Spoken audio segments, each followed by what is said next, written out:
আবুল সরকার আল্লাহকে নিয়ে কটূক্তি করার পরে এর যদি শাস্তি না হয়, এর যদি বিচার না হয়, ফরহাদ মাজারদের কথা শুনে যদি প্রশাসন আবুল সরকারদের পক্ষ নেয়, এই ফরহাদ মাজার কিশোরগঞ্জের কি বলে মানিকগঞ্জে যাবে।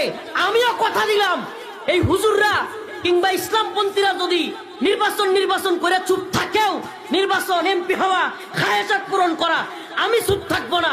ইনশাআল্লাহ আমরাও মানিকগঞ্জে যাব।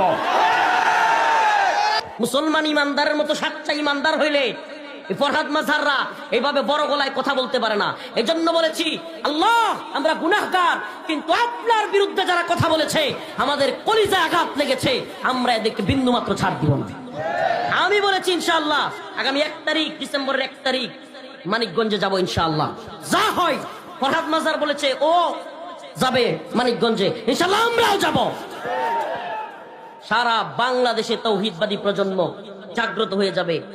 তোমরা যদি দেশের স্থিতিশীলতা বজায় রাখতে চাও, যদি চাও দেশটা সুন্দর থাকুক, কোনো মারামারি হানাহানি খুনাখুনি না হোক, উচ্ছৃঙ্খল না হোক, অস্থির পরিস্থিতি না তৈরি হোক, তাইলে এই বাউল ভণ্ডদেরকে আইনি ভাবে শায়েস্তা করার ব্যবস্থা করো।